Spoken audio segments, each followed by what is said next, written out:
to the hero who bore the lonely diablo. Glory to glory, we rise and never to fall. Here in a nation flowing with earth and holy. Glory, glory, glory to the Father for making you a nation, a joy forevermore. Amazonia, land of freedom, you shall live in plenty, meeting our need. And your children shall be like the stars above. The Most High God being the watchman of His nation. Amazonia, land of freedom, you shall live in plenty, meeting our need. And your children shall be like the stars above. The Most High God being the watchman of His nation.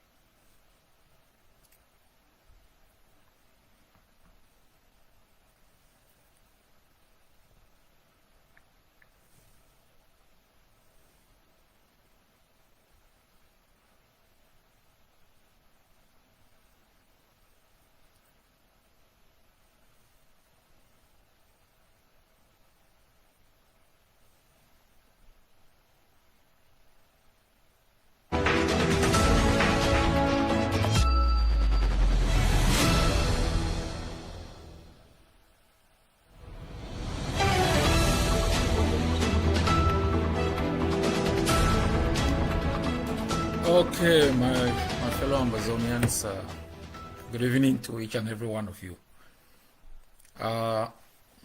Today we will be talking about Bui, the great state of Bui, and we will focus on the heroism of our people in the great state of Bui.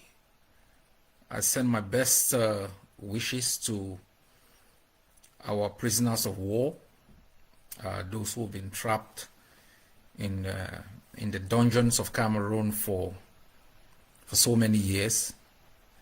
I salute their bravery and their courage at this moment of great difficulties and anxiety. And as I've always said, I want to promise them we will remain dedicated to both their freedom and the freedom of their country.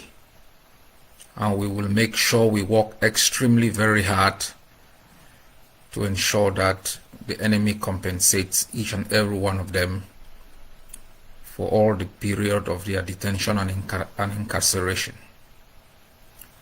We will not rest, we will not sleep, we will not blink until we bring each and every one of you home. And you must remain assured that the difficulties of the moment are temporal and is the trajectory of most struggles.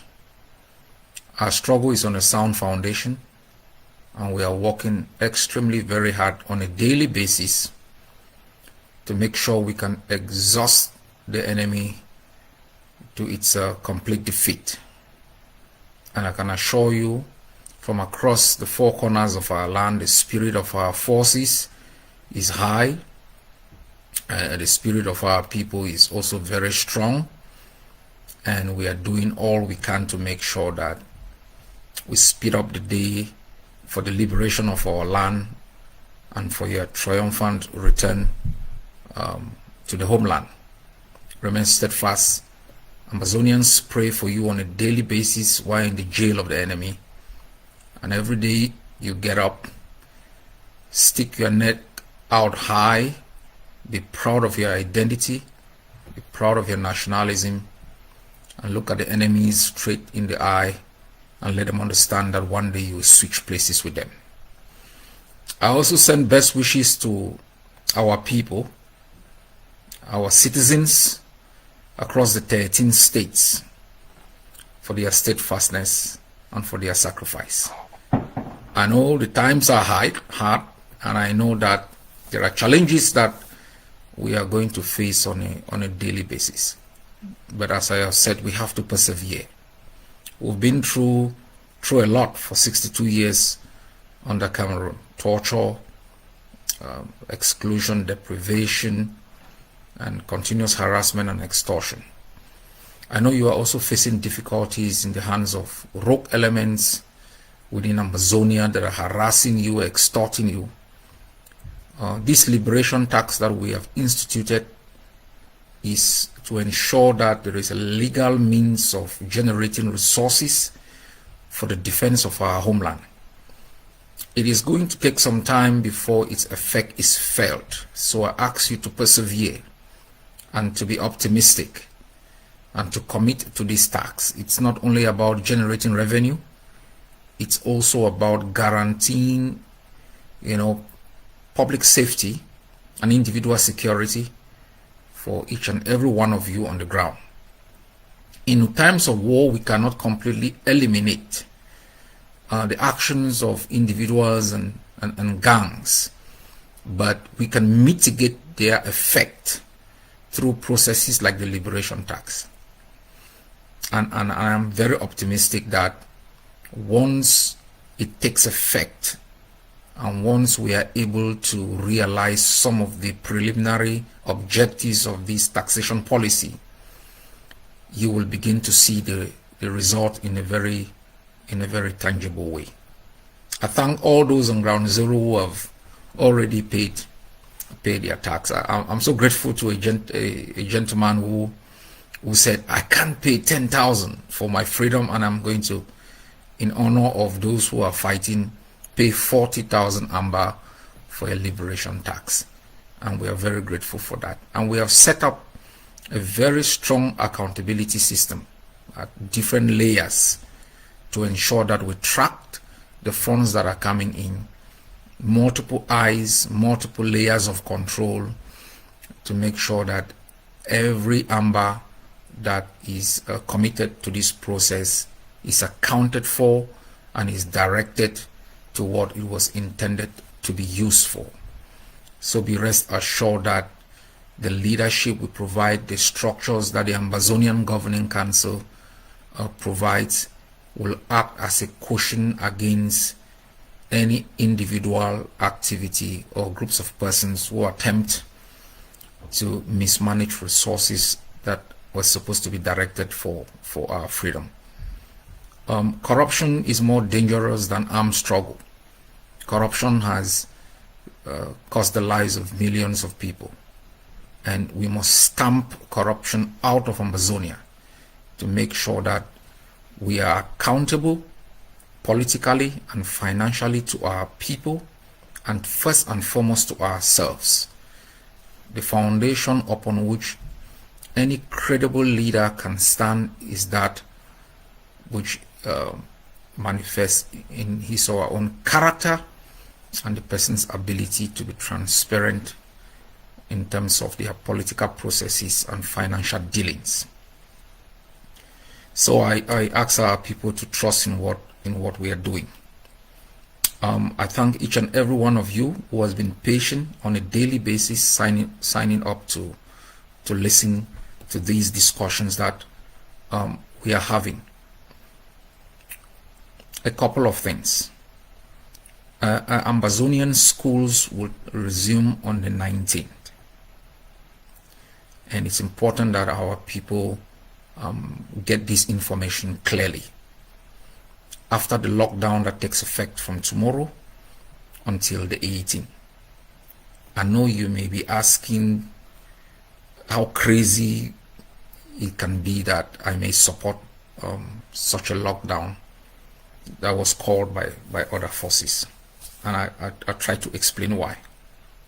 I did that the other day, but it's important that you know.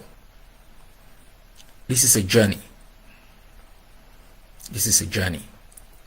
And we have come thus far through difficulties, challenges. There are people 6 feet, they have eternal ghost towns, never coming out from the grave. There are people in jail who've been there for 7 years, There are some who have been in jail for 11 years, like the Nomvi Waters and the Che. They've never seen a single day of freedom. Their own lockdowns are not 1 week, they are not 2 weeks.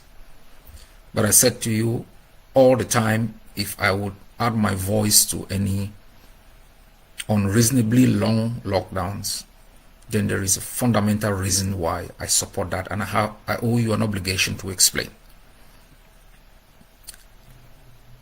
At this time in our struggle, what the occupier is trying to do is to propagate a narrative that projects a sense of a return to the status quo where they had absolute control. They have not been able to defeat us by dissolving us as 2 cubes of sugar. They have not been able to massacre everybody. They have not been able to burn down every village and every home. That has been impossible. We watched the other day, the colonial slave Diongute was crying that they have not been able to succeed in the neighborhoods because the roads are bad. They have lost the war of political legitimacy, which had manifested itself in the last 63 years through fraudulent elections, decrees and ordinances that have been passed by Yaoundé time and again. They don't have enough men to fight. They sent 3,000 men into Bui from 2021 in the attempt to keep Bui clean. They have failed woefully. They are traumatized. Across the territory, they are traumatized. What their last tool is deception and propaganda. And the propaganda is shaped in the phrase return to normalcy. Now, we have offered this bastard an opportunity to ensure that in areas of Ambazonian dynamic and static control, our curriculum of education will take effect.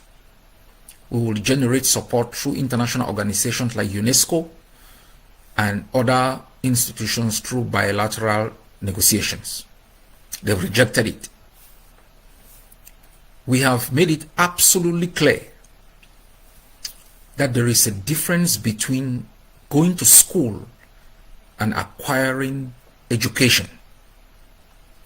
A focus on schooling has been the approach for the past 62 years, and the product is us.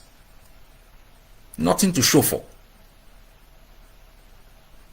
And so we must focus on education that bestows to our children the skills they need to survive, to acquire jobs, to support themselves and support their families. Cameroon has never been interested in any tangible policies, whether economic policies, educational policies. It has never been interested in any reforms that could bring its country to a standard that meets the challenges of the 21st century.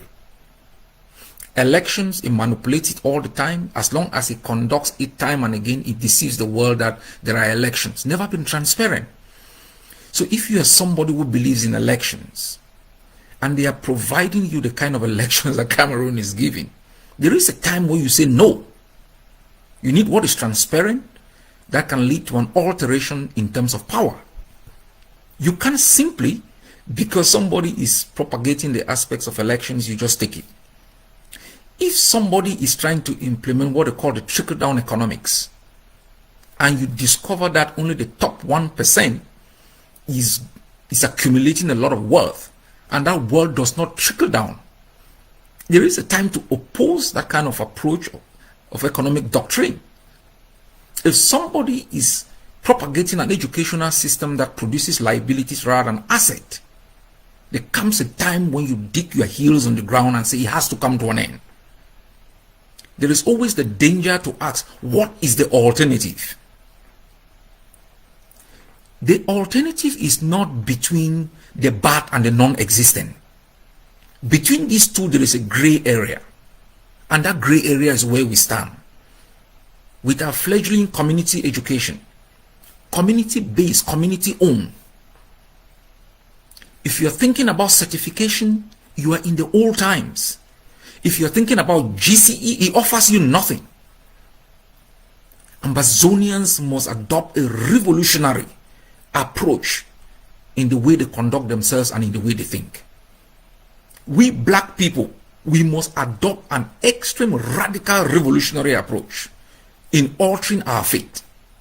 Otherwise, we will be going round the same circle under the same canopy of tyrants and lunatics.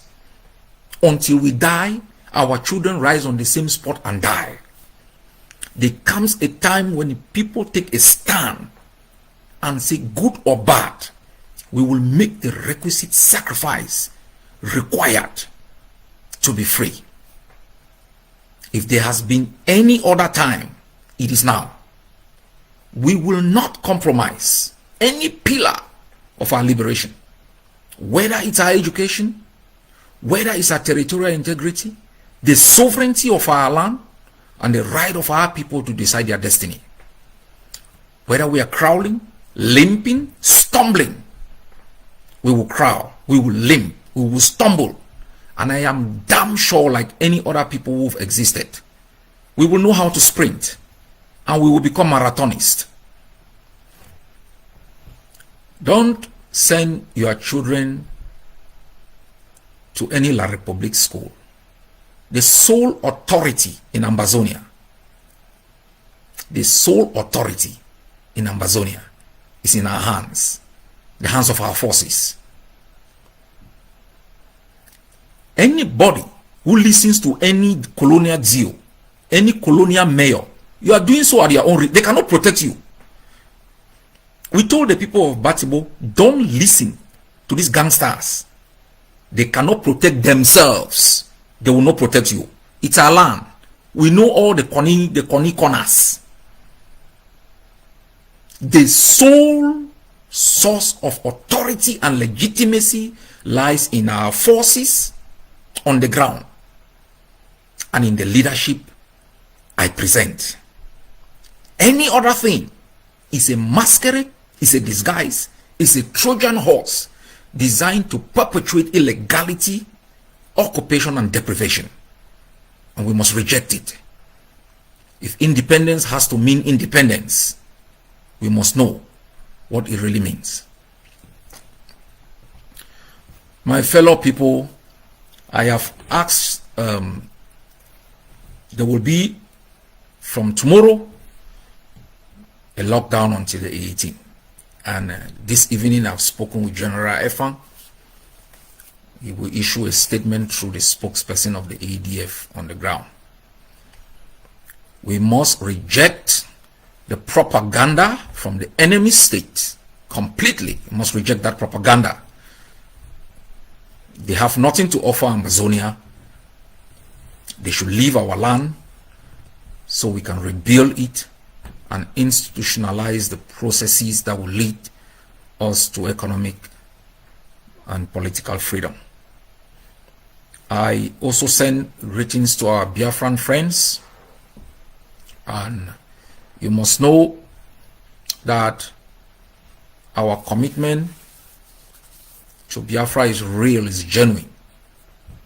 We are facing the same challenges, and we must be free together, or we will end up being disappeared together. We must remain firm. We must be committed to rebuilding our own societies using institutions that are indigenous in nature to protect our people. And my leadership will stand shoulder to shoulder with the Biafran people in solidarity with your detained leader, my friend Mazi Nnamdi Kanu, and we'll do everything to make sure that the enemy state does not keep him in captivity forever. We have thousands of our own people in jails, and we will continue to work together. The dynamics in the continent is shifting in our favor, and we must remain resolute and firm and use this moment to reshape our destiny in a way that we see fit. My fellow people, courage is something that is not manufactured. Courage is not manufactured. It's born out of conviction, out of belief, and out of sacrifice. And today I want to salute our people of Bui, the great state of Bui, the people of the Nsokland. I greet my logistics chief, Pascal Kiki. I greet Shea Kavi Wo Bui. Yes, I also greet our coordinator for Bui.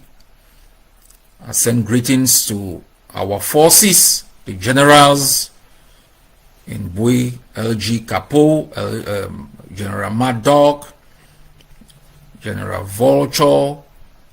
I send greetings to General Kumbo, to Riwan.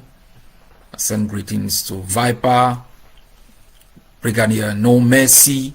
Send greetings to the biggest guy in Oku, Bush Rambo. I send greetings to each and every one of you over there who have been the torch bearers of our freedom. The greatest resource I will be talking about today is the human resource. The shared devils who have sacrificed everything to make sure that Ambazonia is free. You are the greatest resource that Ambazonia has, the human capital of our land. And the Sept land is the place where the enemy goes to be buried alive. And I am grateful that through all the turbulence of the past years, you all have decided that it's time to mend fences and work together. I am very grateful for these baby steps that you people consult, you discuss, and you are able to find areas of convergence. And where you disagree, you are going to disagree like gentlemen. Pathways meet again to talk. This is a great example on how we can achieve victory. And I hope that the example that has been set in Bui is going to be replicated across different states to strengthen our defenses and to speed up the day of the demise of the enemy. I salute all of you, your bravery for the continuous defense of your bloc. I send my best wishes to the families of fallen soldiers, all the great warriors, the Nginyams, the Hassans, the Bobis, the Chachas, and the others who have fallen. We'll remember you for a very, very long time, and your names will be scribbled down in the history of our country as people that stood up at a time when others could not, spoke for us when we could not, gave your life for a noble cause. And I also send a strong message to the traitors from the Sept land, all of those hiding in WhatsApp groups out here and attempting to instrumentalize our forces to kill one another. You must understand there is a day of accountability. All of you who are out here and hiding in WhatsApp groups and paying your allegiance to La République,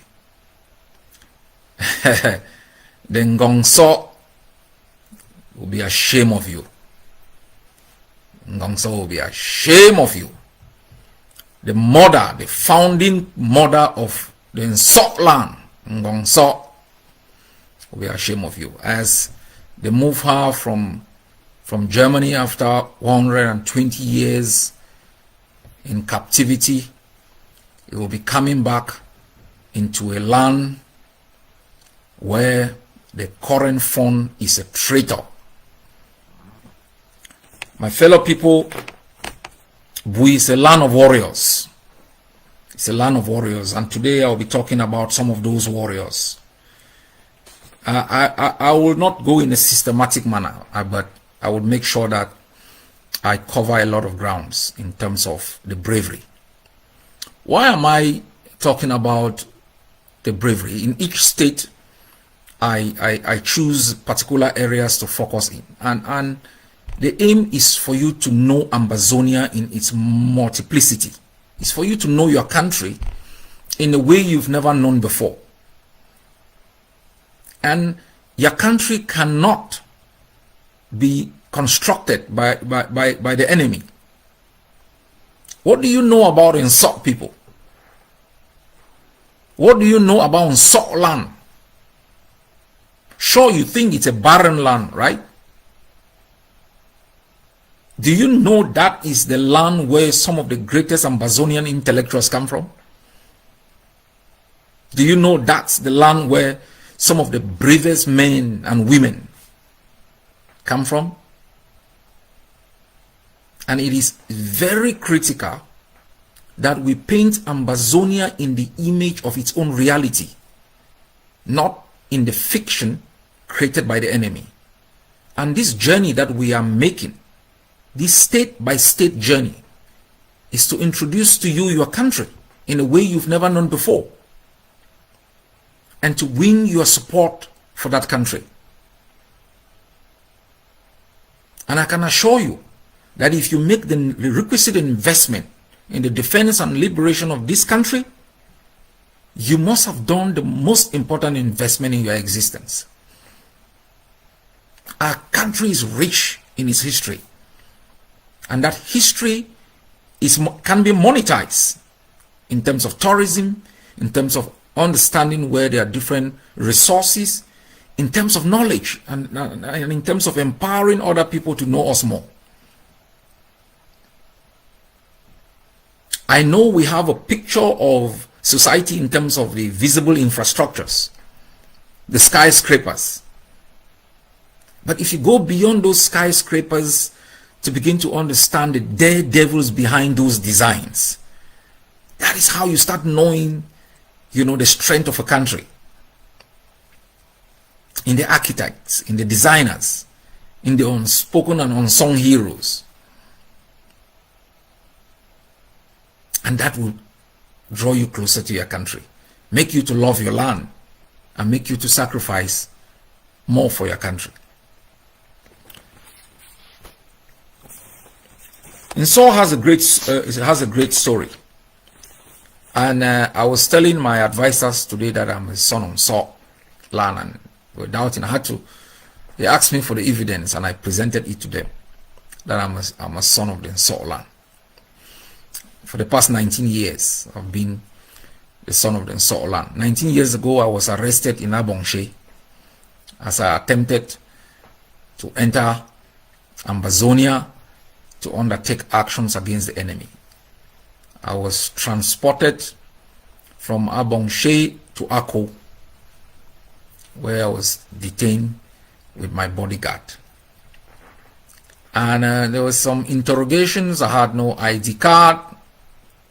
And there was a gendarmerie officer from Beto, I guess, had interrogations, and he doubted my story.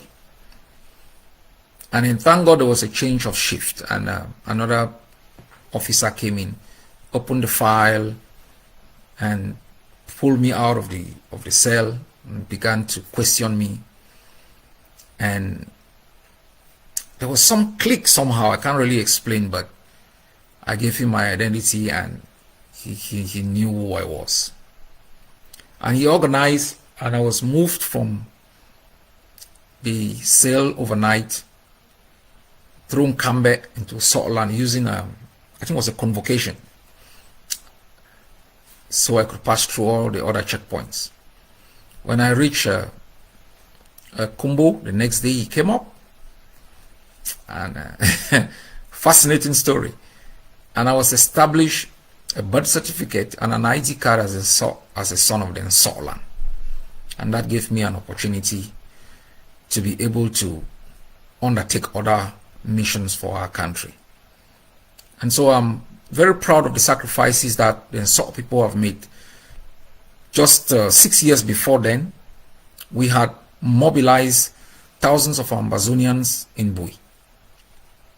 Dr. Akwanga, myself, and others. Our chief administrator of ADLA, Cat 1, we've known ourselves since 1995.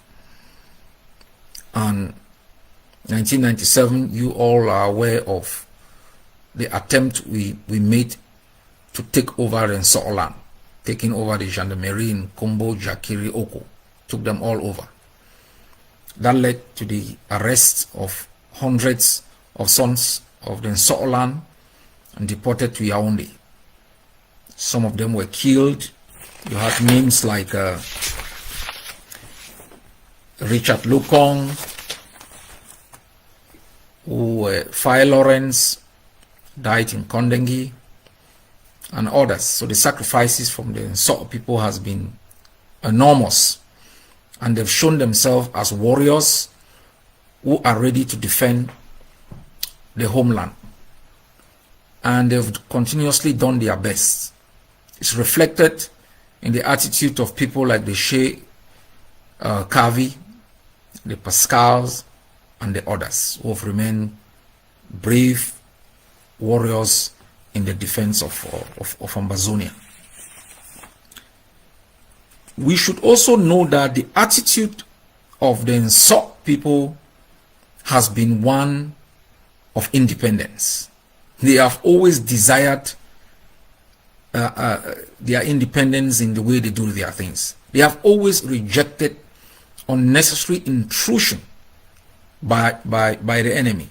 In the Nsot land, they had set up their electricity grid, I think through the effort of a Canadian project brought by Professor Fonlon. And we know what happened, that the occupier attempted to use a snake to take over the water project, and they fought it off, maintain their independence. And that is the way that the Nsot people have always operated. There are great stories in the Nsot land, and it's important to talk about, the origin.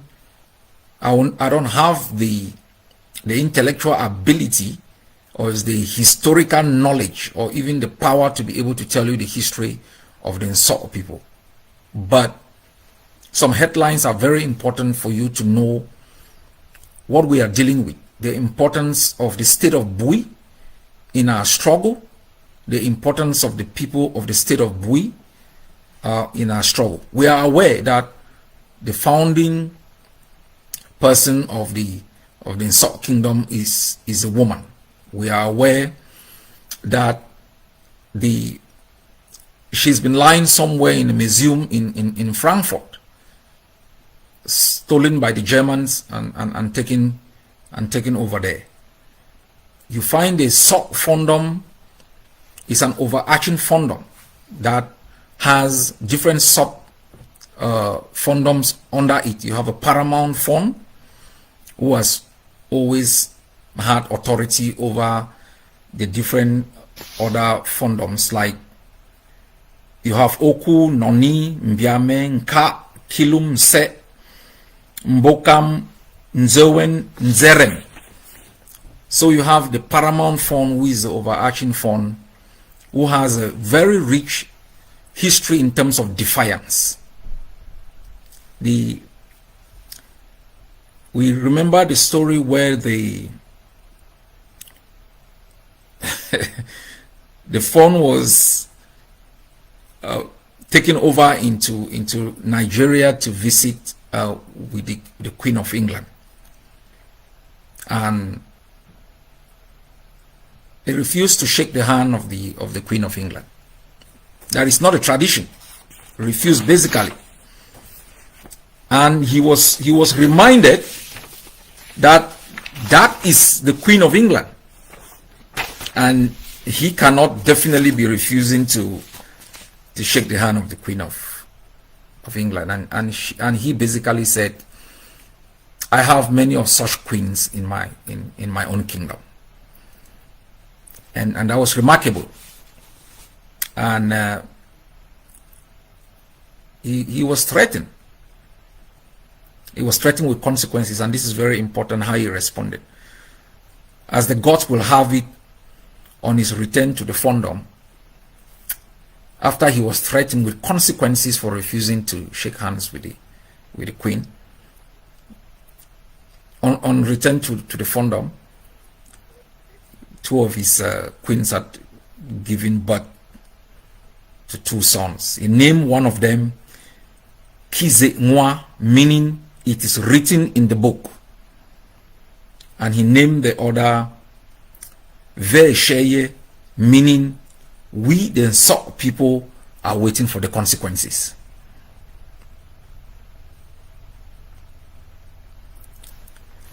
That's the kind of bravery that you can have from a phone. Not this one that has been bought and sold on a daily basis. And that was not all. 1971, this is very important. We are talking today about bravery. We are talking today about defiance. We are talking today about the kind of attitude that creates a nation, the kind of attitude that shines a light on the character of a country. It has always been demonstrated by the Nsok people. And what we find today in the Nsok land, in the attitude of the Fon and the other enablers, is antithetical to the reality of what the Nsok people have demonstrated, from what we will talk about, the famous speech given by Mr. Wiba in the Parliament of La République du Cameroon. People like Mr. Fonlon, Archbishop Paul Venzekov, all of these brave people who spoke truth to power. 1971, bravery at its best. Amadou Ahidjo visited Kumbo, and while he sent for the phone, he entered Kumbo. I think he was in Tobin, and he asked the phone to meet him at the Dew's office. The phone responded that the phone palace does not move. The phone's palace does not move. What do you think Angwafo would have done? The other one who died, what do you think he would have done? Including this rascal who is sitting now in the Mancom Palace. You think if Mr. Paul Biya reaches Commercial Avenue and sends a message to Angwafo to come and meet him in the DO's office, he is going to respond in the way that the original responded? He responded to Ahidjo. We are talking about a madman called Ahidjo, who beat up Mwali Penja because Mwali Penja asked him for accountability on oil money. They got Mwali Penja beaten up at the presidency of La République du Cameroon. The phone told him the palace does not move. Yeah. And Ahidjo had to move to the palace. That is the kind of character, you know, if a people have, they will be free. And that's the kind of character we have seen in the majority of the people of the Nsok land. The palace does not move. The guy who refused to shake hands with the Queen of England. Yet we have today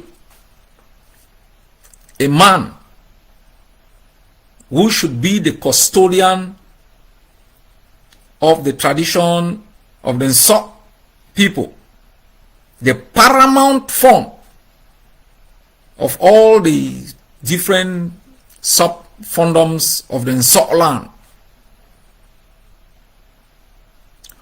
Why they are moving the Ngongso from Frankfurt down he is bypassing the Ngongso into a foreign land.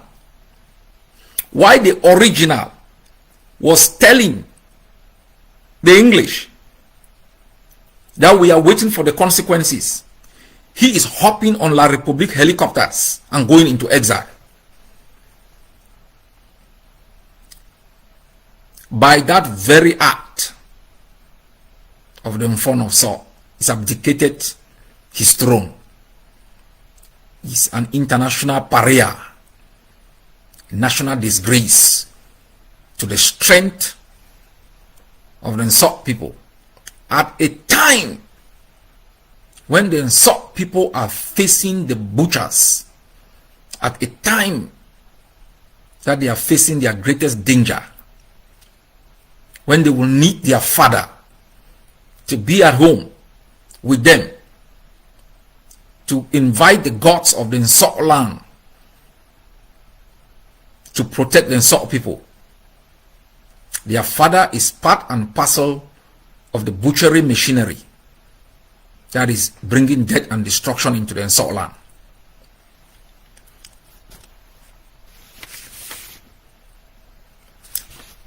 My fellow Ambazonians, we saw bravery in Mr. Weber. Bravery, raw, at a time when we needed such bravery. There are times in the lives of a people, one event can uplift them. One event can be the booster they require to go to the next level on their journey to freedom. And we listen to a man in the lion's den, spoke for all of us, reflected in his words and in his passion our desire to be free. It could only have come from a son of the Sept land. And that's what we describe as sheer rebellion. And that was not all. I remember, I don't know the exactitude of the story, when I think the colonial Dio asked Mr. Wibara he could not get into Jakiri. And he asked him to throw a line on the sand, and he would cross that line. And he did. That's the kind of bravery that is required of every Ambazonian. He could simply decide, like the original font could decide and say, well, shaking the hand of the Queen of England gives me prestige. I'm going to violate the customs and tradition of the Sept land. I'm going to honor this person. Maybe I'm going to get some reward. Did it? Think about the reward. The font thought about the tradition that he inherited and which he was bound to pass to the next generation. That's what we talk about self-preservation. Mr. Weber knew that speaking in the parliament of the enemy had consequences on him, not us. It had consequences on him. He damned it. He spoke out. He spoke up. We took pride in it. It was the booster we needed at that particular moment to go to the next level. That's the kind of bravery we need in our country. That's the kind of defiance that winners and victors are made of. We cannot, under the circumstances of impunity that Cameroon has exacted on Ambazonia, demonstrate any other quality than the kind of qualities that, you know, people like Mr. Weber, they demonstrated.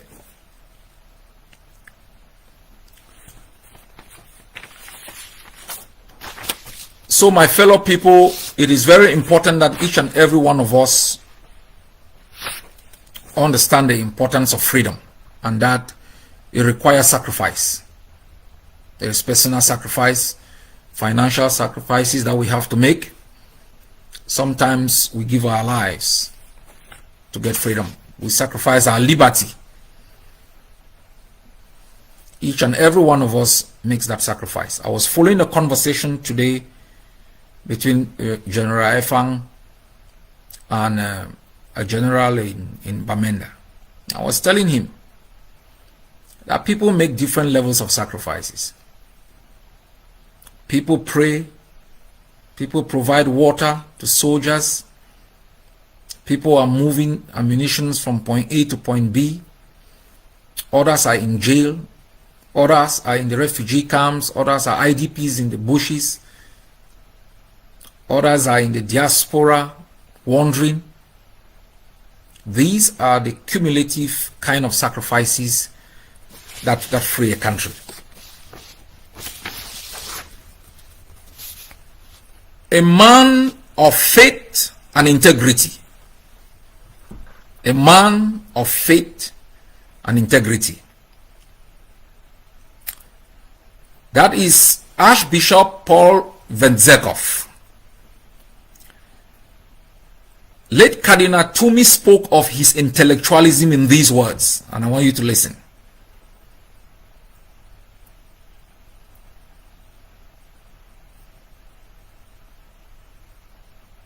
Late Cardinal Tumi, though a controversial figure, had his own time, but he recognized the defiance of Paul Wenzekov. Before I even get into what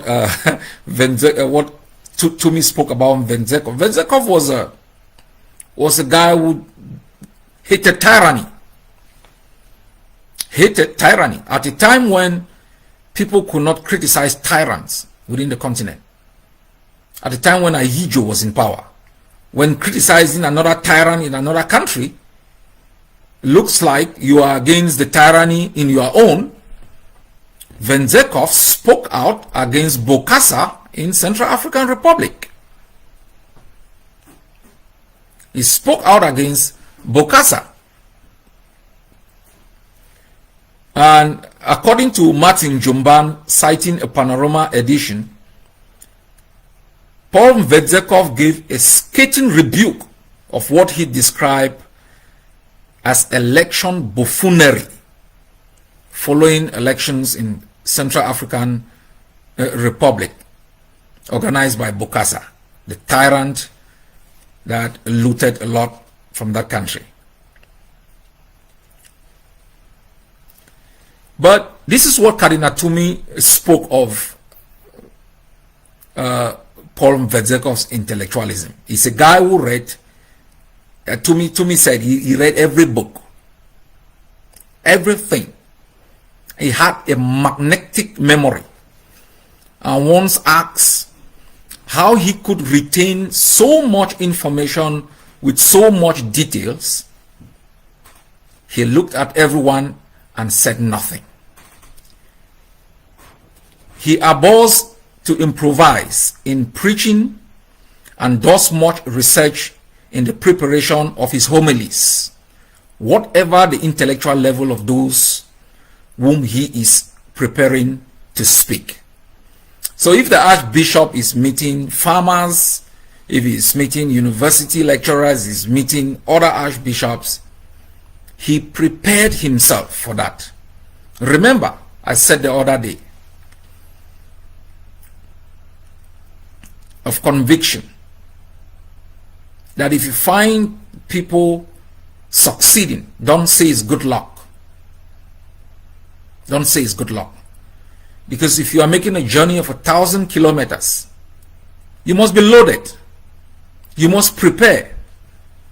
And that's how the life of Paul Wenzekov is reflected. To prepare. That's what we see in the Nsotland. When we launched self-defense, we had the highest number of barracks in the Nsotland, both in 1995, 1996, and 2017. One of the first bunkers, tunnels were in the Scotland. They are always prepared. Resistance to the Nsot people is not haphazard in nature. It's not opportunistic in nature. Whether at the intellectual level or at the physical level, they have demonstrated a systematic approach at doing what they want to do. They organize themselves as a community. Their hierarchy is discipline. The way they conduct themselves fits squarely into the subculture and the traditions. And whether you talk of Paul Mvedzekov, whether you talk of Tumi, or you talk of the others who are disciplined patriots, they have an approach in conducting themselves in a way that shows preparedness for a long battle. We have Hitler Mbinglo. For most of you who have been familiar with the SCNC, Pa Hitler Mbinglo hated me to hell. He did not like me. He did not. But there was an encounter he will never forget. And that was 2004. I think that was the same year he lost his wife. When I finally left Kumbo and I entered Bamenda, I went straight to the Human Rights Defense Group of Lake Pa, where I met a couple of other SCNC people, Diode, the other guy, I've forgotten his name, Chia Martin, who is talking about whatever in the north.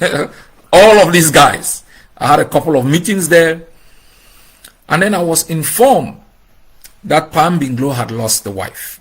I know he didn't like me. Yes, most of SCNC leaders did not like the SCYL leaders. But that was fine. I took a delegation to his house. And we entered, we sat. The guy he didn't like, he doesn't even know the guy. So we sat, he received us. We were about 4 or 5 persons in my delegation. Pam Binglo was sitting like a son of the palace. He welcomed us warmly. And then the introduction. When I was introduced, he could not hold his mind. He could not believe that I could enter his house, since they were always criticizing me. And he stood up. I stood up. He came. He stood in front of me. We looked at each other. And that's why sometimes when we talk about the enmities in our struggle, I tell you people, those are very superficial. There are people who take it to the extreme. There are people who see it as, important for their relevance. But every man or every woman makes their relevance. You don't use the struggle to make your relevance. But the wonderful part of that meeting was when he wanted to talk about the struggle. And I said, no, we did not come here to talk about the struggle. We came here to extend our sympathy for the loss of Mama. Oh Lord, it melted his heart, and he was so happy. And he created a short-term bond before he transited. But that's a man who also demonstrated courage. In and out of jail, detention with pound for Ngalanfo. Those were like, lock and key. So you can go on and on. about the bravery that we have seen in the Sept land. And I think Ambazonia is not what La Republique describes. It's not. The fact that we were pliant for close to 50 years did not mean we could not resist. The fact that we sometimes appeal to La Republique to reconsider their approach in Ambazonia couldn't have been interpreted in a way that shows we could not fight. Because as far back as 1961, coming upward, individuals have risen in Ambazonia with a defiance and intellectual ability to send a powerful message to the enemy that at any time that we wish, we will turn protest into resistance. And I think the example that we have seen in the character of individuals from the Sept land is something we have to emulate. My fellow Ambazonians, when we conceived the liberation tax, we factored in what was going on in places like the Sept land. We have been paving roads. We've been building bridges. Because the strategy is, if you involve the community in their own liberation, you reduce the tension between our forces and the civilian population. If you involve the community in their own struggle for freedom, you give them a deeper understanding of the necessity of sacrifice. But the communities cannot simply be committed only through financial involvement, what we call donation, support, without a level of accountability. That is why we translated those donations and support into a taxation policy that caps the amount of money that our people are able to pay legally, and that they are part of the management system of that money. That's why it is very relevant that everyone on ground zero who believes in Ambazonia, who believes in our freedom, should pay their tax. All of us in the diaspora, I have paid mine already, and that's not enough.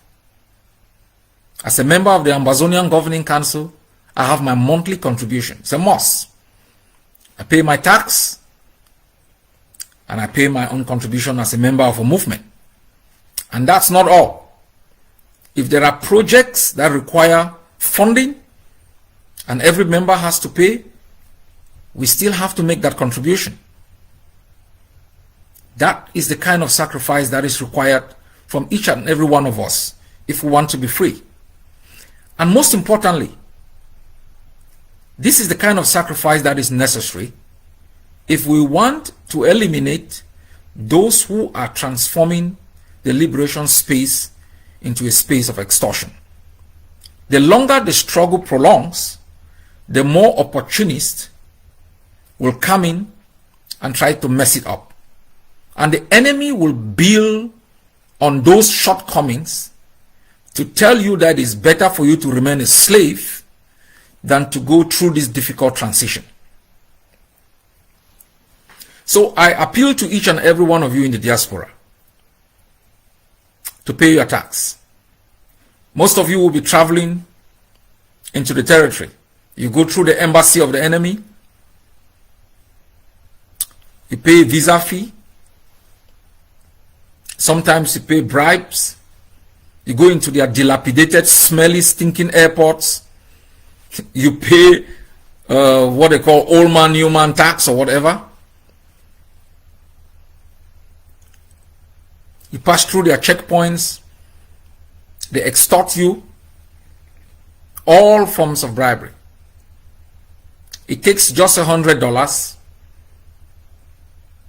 to commit to Ambazonia and to speed up the day that you should be able to fly into the Manfe International Airport or the Tico International Airport, where you would exit the airport without any harassment, without paying any bribe. You would drive on a highway that speeds you up to your home. No checkpoint, no harassment. There is personal security and there is public security. So the choice is between tyranny, extortion within a system that forces you to be their slave, and freedom from these vices in your own country. My fellow Amazonians, the state of Bui does not only have what you call the human resource base. It doesn't only have the human resource base. It has natural resources. There is an area in one of the fondoms, I think Biame area or one other place, where we are suspecting a high concentration of diamond. And those are things that will be used to develop Bui. Bui also is also one of the places where you have we will be producing biogas. Biogas is the future. And this is important because and this is what I talk when I spoke about the movement of people from Lebialem into Fako. And sometimes this movement is described as based on delinquents, absence of resources. And I said, no. Never see somebody move into your own area and you just think it's because of the absence of opportunities in their own area. It's a huge mistake. Huge mistake. In the state of Bui, the production of biogas can reach commercial level because you have high concentration of cattle rearing in that particular area. And I think a lot of research has been done in this particular area, and it has been realized that if farming is commercialized, is expanded in a particular way, is mechanized in a particular way, the amount of biogas that will come from the Nsor land will reach commercial proportion that can be exported. And if you combine Menchung, you combine even parts of Mezam, and then you can already note that if we are transitioning from the carbon industry into the biogas for clean energy, Ambazonia is already prepared. We talked about solar. We talked about energy generated from the Menchum Fall. We talk about a yoke. And now we are talking about biogas, where you can, if you just within the state of Bui, can reach commercial proportion. And then you combine Menchum, you combine Donga, you combine parts of Mezam, and including Momo. It will create a huge base of opportunity for the Ambazonian people. And there in the Nsor land you have 7 waterfalls, 7 or even more. Huge touristic attractions. A lot of caves that could invite tourists. Apart from the rich culture of the Nsor people, reflected in the Ngongso,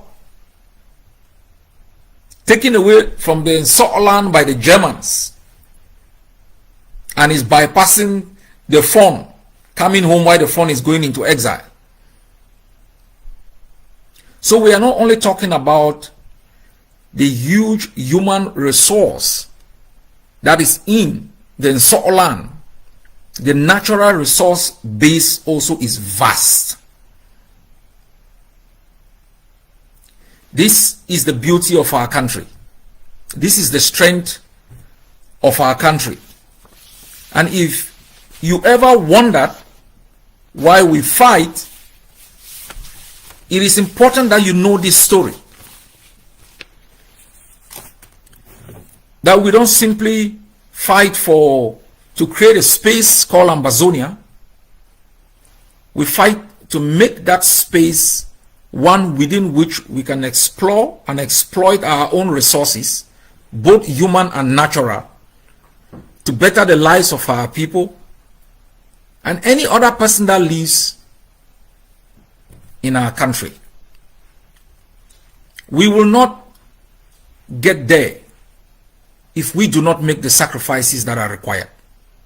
We will not get there if we do not make the investment in terms of the taxation that is asked of each and every one of us.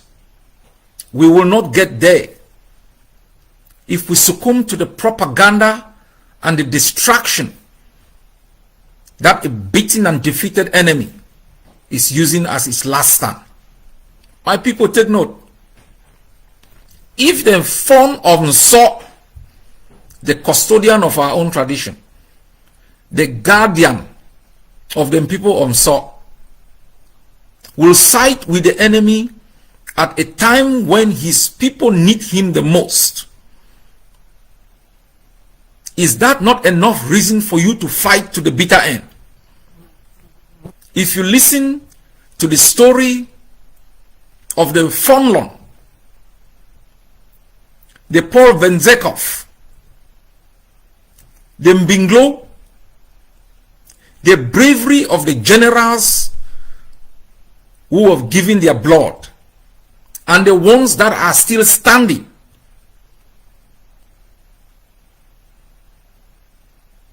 that should give us enough justification to fight.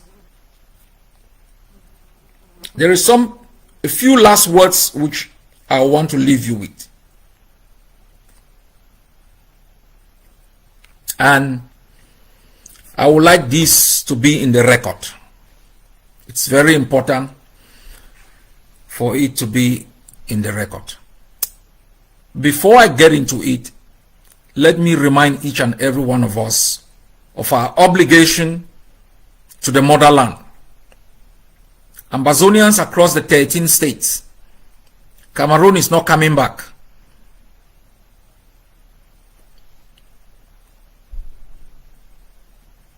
It's not coming back. All what you are seeing on the ground is a charade. Their reign over Ambazonia has come to an end. We might be struggling to get them out, but we will do so. Rather than sit back and complain and mourn, join the plow, make the requisite investment that is required so that we can end the nightmare in our country. War is messy. Whether it's tribal war, which we have experienced, created by the enemy, it causes displacement, destruction of property, loss of lives. That's the nature of war. We have been at war for 62 years. One side was armed. It had the police. They could kill you at any time. They kidnap, they detain you. You pay ransom before you are released. Every checkpoint, they collected 500 AMBA, 1,000 AMBA. To make an ID card, you pay. You commit any mistake, your neighbor bribes them, they pick you up, they lock you up. We have lived under a reign of terror. The difference now is we are also armed. And if you treat our own infractions as terrible, worse than it was under La République, it's a huge mistake.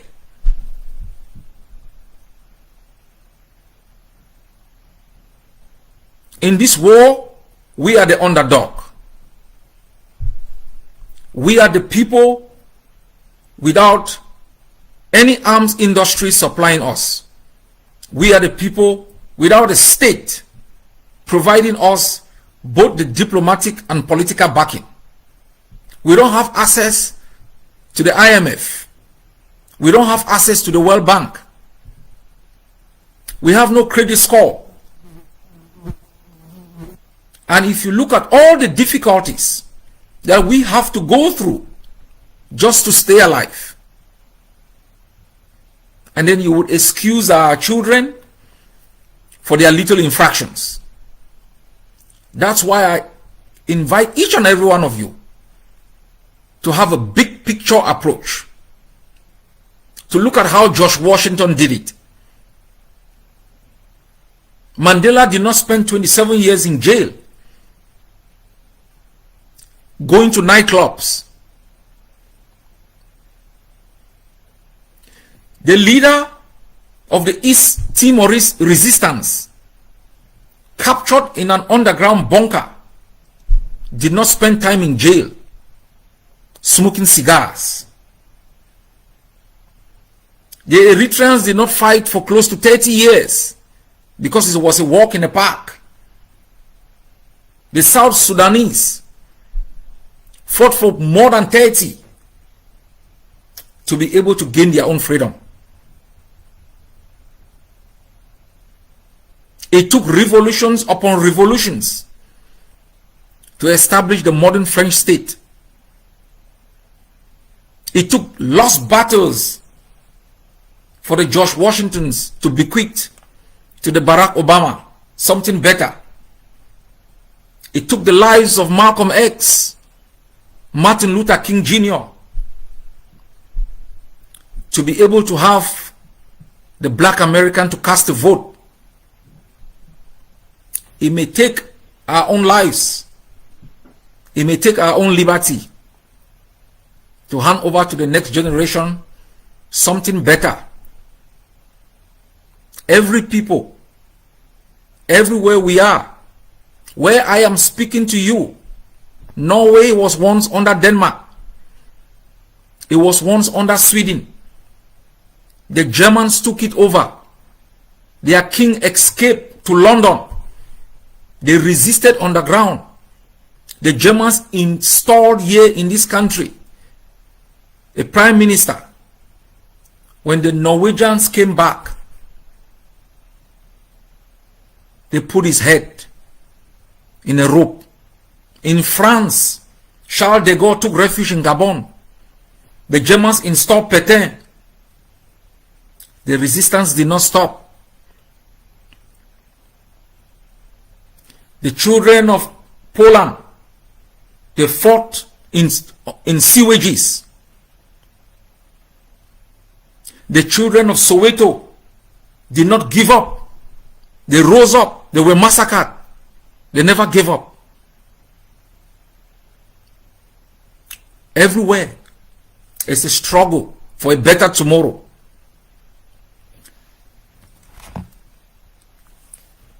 My dear fellow patriotic citizens of Bui, today I have spoken about your bravery. I didn't come here to flatter you. I have come to speak truly about your bravery and your sacrifices. Much will be required of you to help other states, to inspire other states, to induce in other states the character of the valiant warriors that you are. You may need to fight in Bui, fight in Donga, fight in Gokitungia, fight in Menchum, fight in Boyo. You may even have to move and fight in Mezam because of that bravery that you have. I ask each and every one of you out here, citizens and denizens of Bui State, to make sure that we make the investment that is required for us to free Ambazonia. The liberation tax is our final bus stop. It is one of the first enacted laws that ensures that our people are able to pay a tax to our forces in exchange for both personal and public security, public services, the defense of the territorial integrity of our homeland, and the sovereignty of our nation.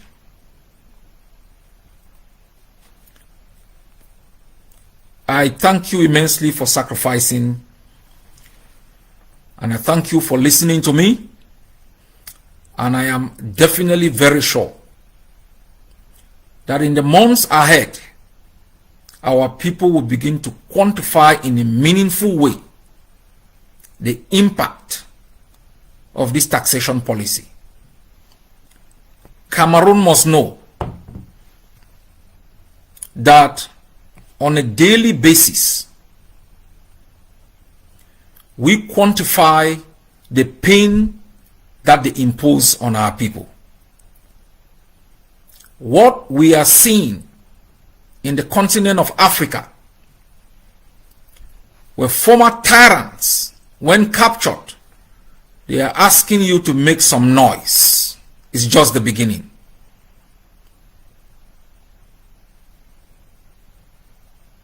That is how the end looks for them. Former butchers asking those they have battered, they have tortured, to make some noise. We will make more noise with our AK-47s, with our RPGs. As I have solemnly promised the Ambazonian people, for 123 years plus, Ambazonia did not take the responsibility.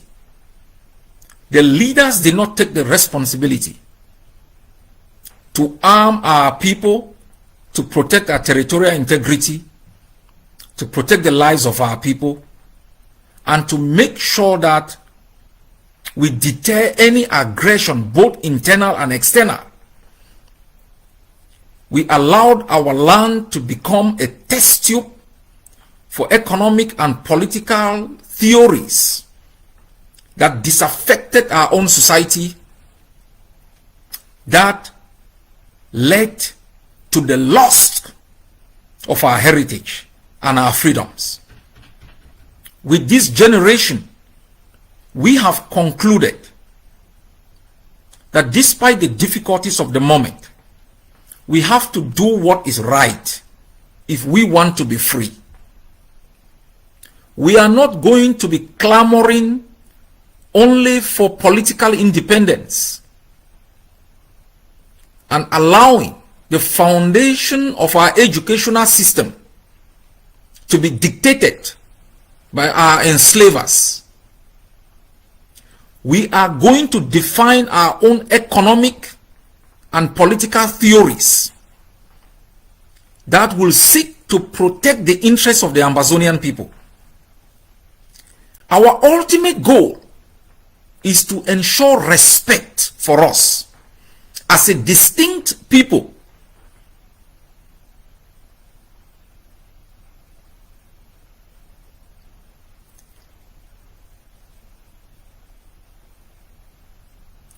Fellow Ambazonians, from tomorrow, Ambazonia will be on lockdown. Stay away from any La République institution, colonial DO's offices, senior DO's offices, governors, whatever, mayors, colonial mayors, stay away from their checkpoints. Stay away from any educational institution between tomorrow and the 18th, and never pass near any institution of education controlled by La République that flies La République flag. Ambazonia is free. Ambazonia is independent. The sole responsibility of this generation is to defend that independence. God bless you all, and good night.